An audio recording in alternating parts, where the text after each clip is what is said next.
સનકાદિકોએ વય માગી વર્ષ 5ની અને વિકારોથી રહિત રહ્યા. એમ કળિયુગમાં ભગવાન પુરુષોત્તમ નારાયણની ઉપાસના, ભક્તિ, જ્ઞાન અને ભજનથી આજે આ બધા દોષ એના આશ્રિત થી દૂર રહ્યા છે. અહંકારથી મુક્ત છે, દોષોથી રહિત છે. એટલે એ બાળક, અને એટલે જ સંતો બાળક બની જવાનું કહે છે, નાના રહેવું. જ્યારે બાળપણમાં અને નાનપણમાં કરેલા કર્મ એ ભૂસાઈ જાય છે. બહુ સમજાય જેવી વાત છે. પેલા ભણવામાં શું આવે? પેન્સિલ આવે ને, પછી પેન આવે. એ પેન્સિલ ની ભેગું રબર આવે છે કે જેનાથી પૂંહાઈ જાય. પછી પેન આવે છે ને, પછી નથી પૂંછાતું. પેન્સિલ થી કરેલા લીટા ભેગું છે રબર તો ભૂસાઈ જાય. માટે ઉંમર ભલે તેહઠ થઈ પણ બાળક છે, જેનામાં કોઈ દોષ નથી, વિકાર, બાળક માનવું. આજે આમ નજર કરતા નંદાલયના દર્શન થાય. નંદાલયમાં બાલકૃષ્ણ બિરાજ્યા. જુઓ, વૈષ્ણવોના વાલા બાલપ્રભુ. અને આપણા મંદિરમાં પણ બિરાજતા એ બાલ સ્વરૂપ ઘનશ્યામ. આજે સંતો જો બાલ સ્વરૂપ જ રાખે વધારે. દરેક મંદિરમાં બાલ સ્વરૂપ ઘનશ્યામ થાય છે. વિકારોથી નહીં. ત્યારબાદ સ્વામી શ્રોતાના લક્ષણ કહે છે. ઇન્દ્રિયોનું દમન કરતા હોય, જેને ઈર્ષ્યા ન હોય. સુખી થવાનો મોટો ઉપાય એક જ છે, બસ ઈર્ષ્યા નહીં. બીજાનું જોઈને જરાય કોઈ દી દાજવું નહીં ભાઈ. નહીં તો આપણે ભગવાને આપણને આપેલું જે આપણું સુખ એનો આનંદ લેવાનો રહી જાય. હા, ઘણા એવા દુનિયામાં માણસો જોયા છે, બીજાની અદેખાઈ કરતા કરતા કરતા પોતાનું તો આયુષ્ય આખું ખોઈ નાખ્યા.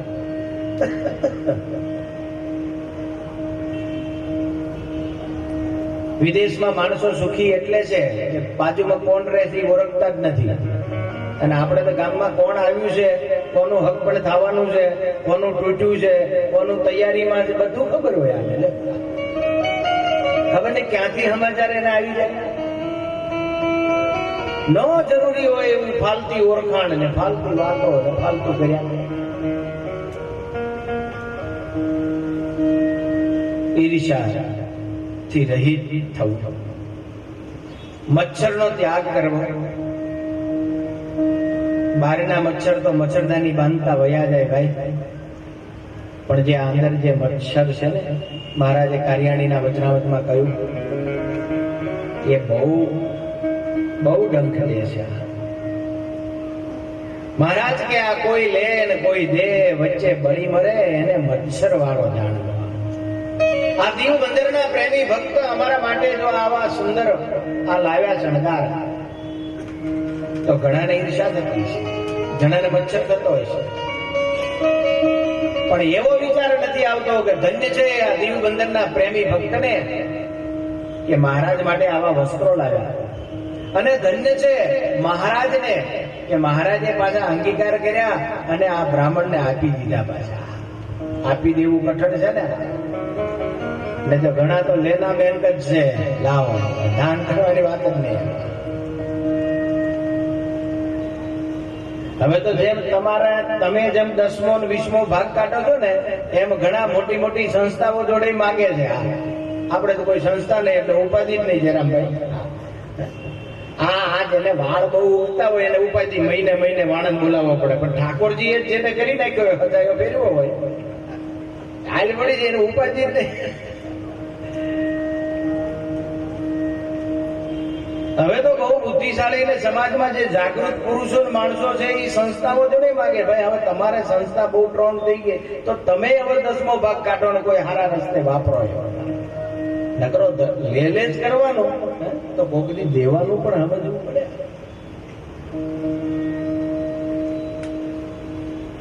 ઈર્ષા મચ્છરથી રહી એ શ્રોતાને જ કથા ફળે છે ભાઈ. એટલું જ નહીં, ધર્મ પાળતો હોવો જોઈએ, ભગવાનમાં પ્રેમ વાળો જોઈએ. જે કથા સાંભળે છે એ પણ ભગવાનમાં પ્રેમ વધે એના માટે જ સાંભળે. આનું ફળ ભલે તમે એટલું કહ્યું આવું આવું થાય, આ થાય, તે થાય, મનોરથ સંકલ્પો બધા પૂરા થાય. અને વાત સાચી, અહીંયા જો પૂજન કર્યું હોય ને આમાં એક એવી માન્યતા છે, આ ચોખા જે અહીંયા ભૂદેવ પૂજનમાં જે આ શાસ્ત્ર ઉપર સત્સંગી જીવન ઉપર પધરાવે, 5 દિવસ કથા ચાલે, પૂર્ણાહુતિમાં જે આ ચોખા છે એ લઈ જાય ઘરે. આ તો મને હમણાં ખબર પડી, સુરત ગયા ત્યારે તો ઠાકોરજી એને ત્યાં પારણો બંધાવે, ચોખા લઈ જાય. જીરાગઢનો એક યુવાન ત્યાં કથા હતી, લઈ ગયેલો, ખબર નહીં. આ તો 7-8 વર્ષે અહીંયા સુરત ગયા તો એને સીધો જ ખોળામાં મૂક્યો કે આ તમારો. ચમ અમારો તો લઈ જઈએ પણ હજુ મોટો થાય એમ નહીં. હવે કથાના યજમાન નતા, આ બસ ત્યારે મને યાદ આવી, માંગતો હતો કે ચોખા આપો ને ચોખા આપો. મેં તો વાટિકામાં જ આપ્યા, એ નહીં, આ પોથી ઉપર પડ્યા, એ આપો. આવા મનોરથ આ તો ભગવાન કરે થાય બરાબર છે, પણ એ તો બધા એ આ લોકોના તો બધા ગૌણ સમજવાના. પણ કેવળ ભગવાનમાં યાદ થાય, બસ એના માટે ભગવાનની કથા સાંભળવી. ઈચ્છા રાખવી તો એ કેવળ ભગવાનમાં, બસ નિષ્કામ ભક્તને કથા ફળે છે. અને વચનામતમાં તો મહારાજે કહ્યું, મહારાજ કે નિષ્કામી ભક્ત જ અમને ગમે છે, સકામ ભક્ત તો ગમતો જ નથી. સકામ ભક્ત તો જો કામ થઈ જાય તો પાક્કો હરિભગત થાય, અને જો કામ ન થાય તો મુળગો હાવ હતો એથી વયો જાય. માટે નિષ્કામ ભક્ત થવું. ભગવાનને પ્રાર્થના કરવી તો એટલી કરવી કે હે પ્રભુ, તમારી મરજી અમારી અરજી, અમારી અરજી તમારી મરજી. અમે અરજી તો કરીએ છીએ, પણ જે અરજીથી અમને સુખ ભેગું દુઃખ આવવાનું હોય તો એવું ન દેતો.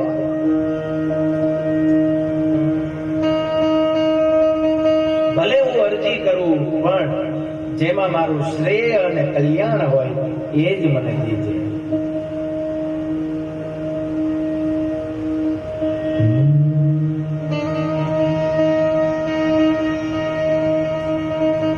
રઘુવર તારી મરજી, રઘુવર તારી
જેમ ભાગવતજીમાં લખ્યું કે ભક્તિનું ફળ ભગવાન.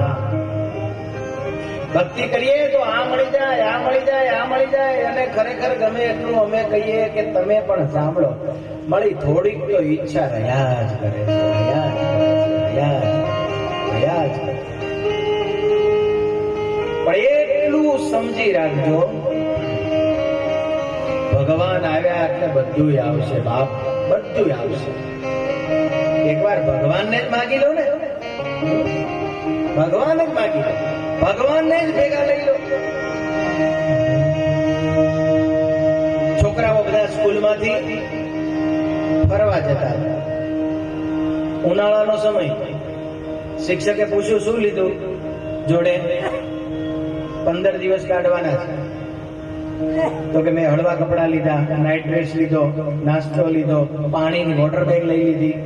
બીજાને પૂછ્યું, એને કહ્યું. ત્રીજાએ એ કે છે નાસ્તો લઈ લીધો, પાણી ઠંડુ, મોટી વોટર બેગ લીધી. ચોથાને પૂછ્યું, એને એ જ કહ્યું. પાંચમાને પૂછ્યું, ત્યારે પાંચમો છોકરો કે છે મેં તો એક જ લીધું. શું? મારી માને લઈ લીધી આરે, એટલે ઈ બધું સંભાળી લે છે. એ આપણે જે માંગશું એ બધું સુખ કરતા નહીં હોય. એ મેન તમે માન્યું છે કે આનાથી સુખ થશે, એ ક્યારે કાવાદળ નીકળે એ ખબર નહીં ભાઈ. ચંદ્રમુખી ને સૂર્યમુખી બધા ક્યારે જવાળામુખી થઈ જાય બાપ, ખબર નથી.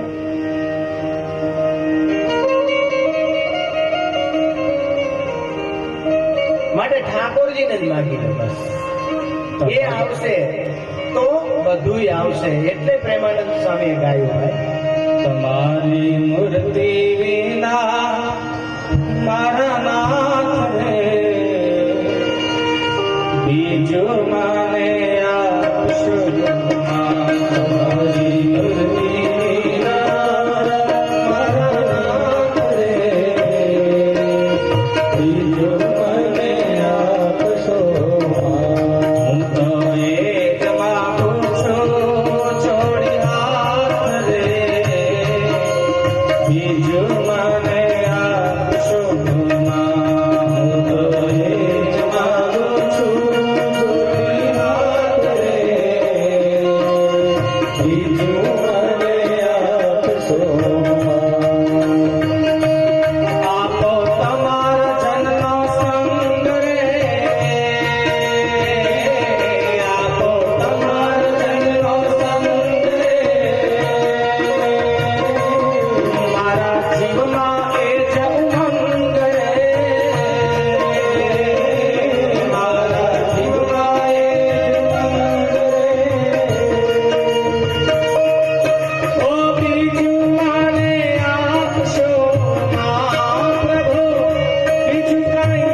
બીજું કઈ આપશો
પ્રાર્થના આ કીર્તન છે.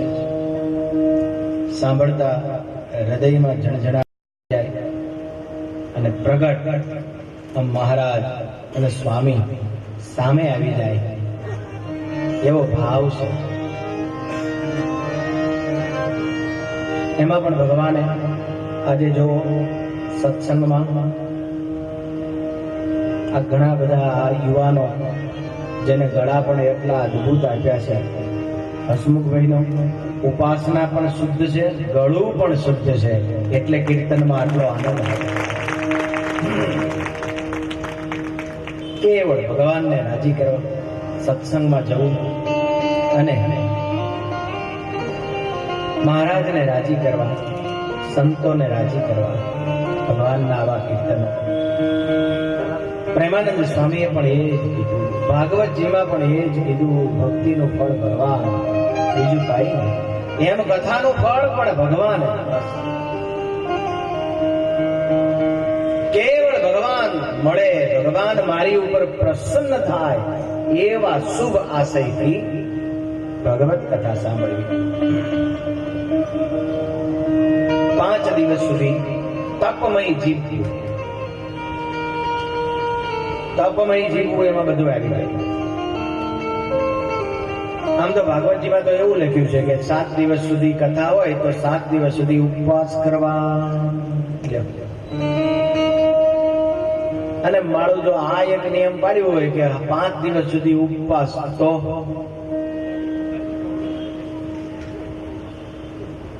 આજે તોય પણ વાંધો ન આવે, પણ વ્યવસ્થા તો જોઈ જ ભાઈ. હવે અહીંયા ન રાખીએ, ઘરે વ્યવસ્થા તમારે કરવી પડે. અડધા જણાના રાંધવા રહેવું પડે કે નહીં? હે ભાઈ, આજે તો એક એવો સમાજ જાગૃત છે કે જેને એ તો કઈ રહ્યું જ નથી. પણ આપણે તપનું રાખવાનું. તપ એટલે જે 5 રોટલી જોતી હોય તો 3 ખાઈએ એટલે એને તપ કહેવાય. હાવ ઉપવાસ થઈ શકે ઘણી વખત, પણ જોજો બ્રેક નથી મારી શકાતી. ઘણા ભાઈઓ તો મેં એવા જોયા છે કે 2 રસોઈયા પીરસનારા થાકી જાય. ખીચડી આપું તો કે હા લાવો, શાક લાવું કે લાવો. પછી તો રસોઈયાને કીધું કે તમે હવે લાવવાનું બંધ કરો, કારણ કે એને 2 વાર પીરશો પછી પૂરું થઈ જાય. પણ આ તો તમે કે કરો છો એટલે એ ના નથી પાડી શકતો. જેટલી વાર આપો એટલી વાર કે લાવો લાવો, એટલી વાર લાવો.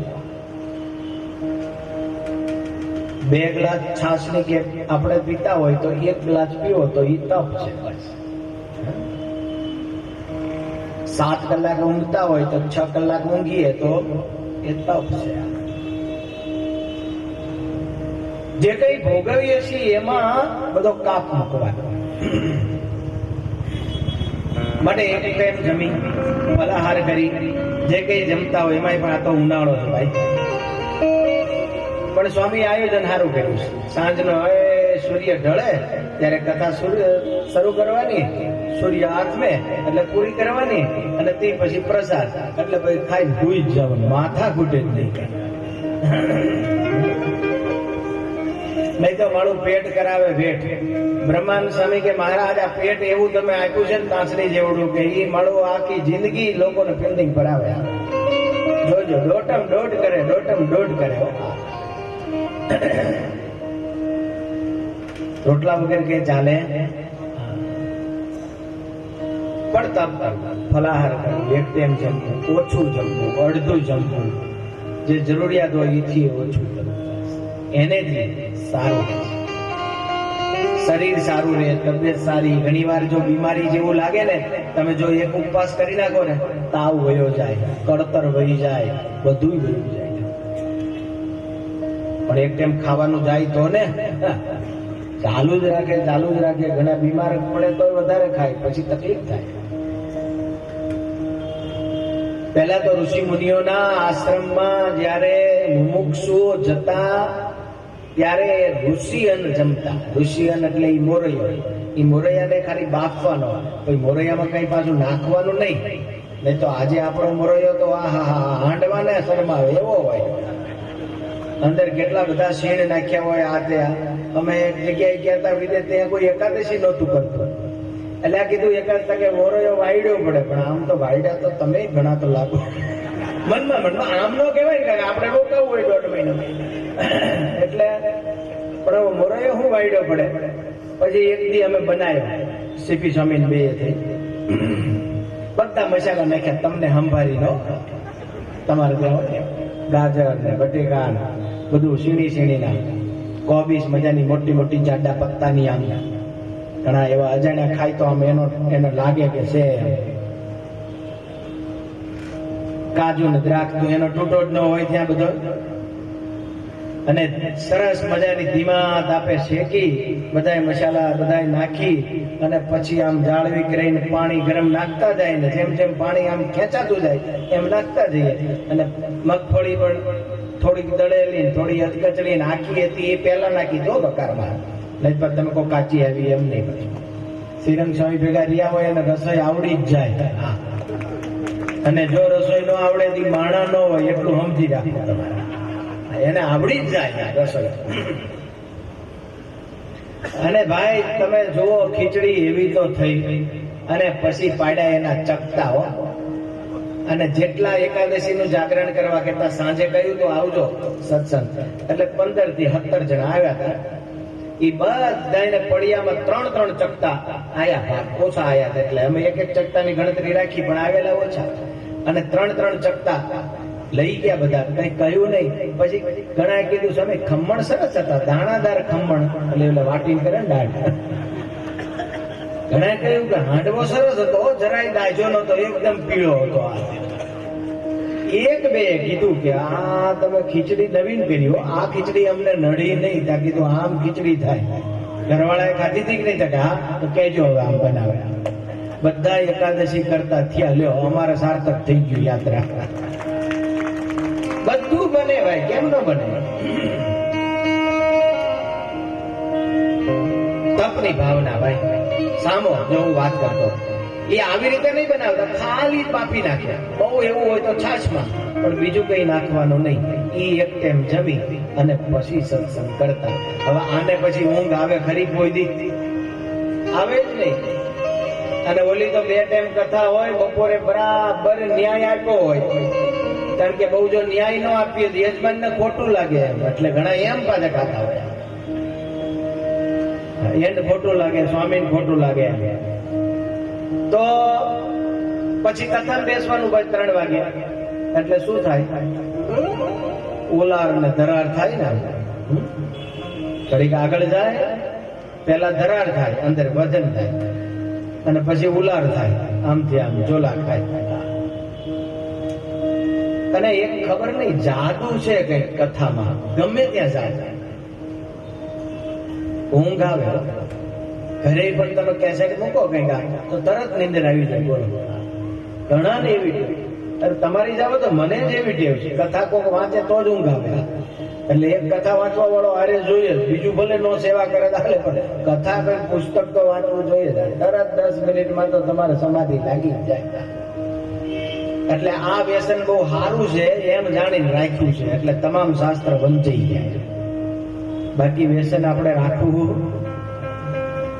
7 દિવસ ઉપવાસ, 5 દિવસ ઉપવાસ, એક ટાઈમ ફલાહાર, કાંઈ પણ તપની ભાવના થોડીક કરવી. આવો જે શ્રોતા બસ કેવળ ભગવાન પ્રસન્ન થાય એવા આશયથી કથા સાંભળે, તપમય જીવન રાખે, બ્રહ્મચર્યનું પાલન કરે, એ શ્રોતા ઉત્તમ છે. શ્રોતા અને વક્તા એના લક્ષણ કેવા જઈએ ત્યાં જ આપણી કથા ઘણી પૂરી થઈ જાય ભાઈ. એટલે જેટલું દર્શન કરીએ એટલું આપણા માટે લાભનું છે. અદ્ભુત કથા ગંગા. આ ગંગામાં તો નાય પાવન થઈ જાય. આમ તો છે ગંગાજીએ જવું પડે, આ તો ઘરે આંગણે ગંગા આવે છે, એમાં સ્નાન કરીને પાવન થઈ જાય. આ ભગવત કથા રૂપી ગંગામાં જે સ્નાન કરે એ કાગડો હોય કોયલ થઈ જાય ભાઈ. કાગડો હોય કોયલ એટલે આમ બીજું પરિવર્તન ન જાય, પણ એની બોલી ફરી જાય. આજે જોજો જે સત્સંગમાં આવે એની ચાલ બોલ હાલ રહેણી કેણી બધી ફરી જાય ભાઈ. એ કોઈ દી એક ખીચામાંથી ફતિયું ન કાઢતો હોય, એ આજે નોટે નોટું કાઢવા માંડે. કેમ? ઉદારતા આવી ગઈ ભાઈ, આવી જાય. જે લૂંટનારો છે એ આપનારો થઈ જાય. વાલીઓ વાલ્મીક બની જાય સંતોના સંગ. વાલીઓ વાલ્મીક બની જાય સંતોના સંગમાં. વાલીઓ વાલ્મીક બની જાય સંતોના સંગ. વાલીઓ વાલ્મીક બની જાય સંતોના સંગમાં.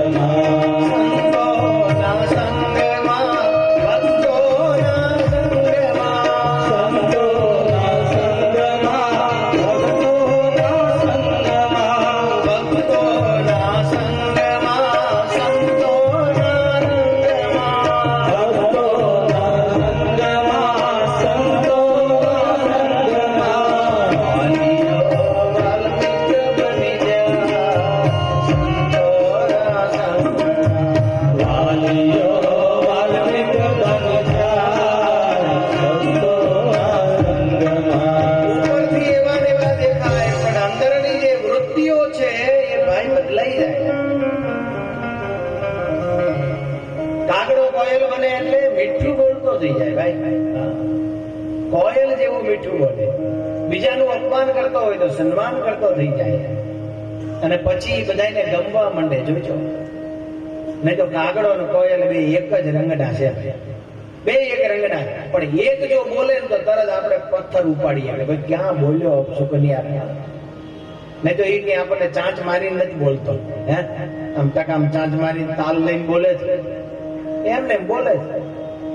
અને કોયલ બોલે તો જોજો, અવાજ ન કરતા, એના જે મીઠા વહેલા જે ટહુકા એ કેટલા મીઠા લાગે. બસ કોયલ જેવો બની જાય.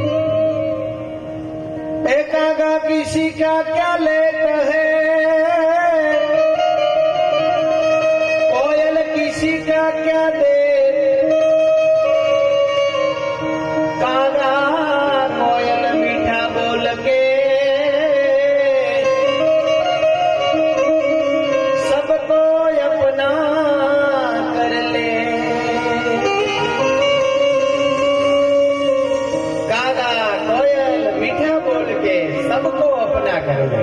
આજે સંતો, આજે ભગવત ભક્તો આપણે ક્યાં કોઈને કઈ આપી દઈએ, છતાં પણ આટલા જગતને વહાલા લાગીએ છીએ. લોકો એટલા બધા પ્રભાવિત છે, એનું શું કોઈ કારણ? બસ ભગવત કથામાં જ્ઞાન આ સ્નાન કરી જીવનમાં ઉતારી એવું જીવન બનાવ્યું તો આજે બધાને આપણે વહાલા લાગીએ છીએ. બસ કથા જેમ સ્વામીએ કહ્યું એમ આપણા અંદર ઉતરે, આપણે કથામાં બેસીએ, સાથે સાથે કથા આપણામાં બેસી એ હૃદય રગમાં પ્રવર્તે. એ જ ભગવાનને પ્રાર્થના. આજે પ્રથમ દિવસ છે, ઘણો સમય થી તમે બધી તૈયારીઓ બધું કરતા હશો, એટલે કથા કીધું 15 મિનિટ વહેલી પૂરી કરીએ. પણ તોય સ્વામી કે નહીં, કથા તો સમય જ પૂરી કરજો, એમાં જ હરિભક્તો રાજી થશે. બરાબર સમય પૂર્ણ થયો છે. અસ્તુ. બોલો સ્વામિનારાયણ ભગવાન.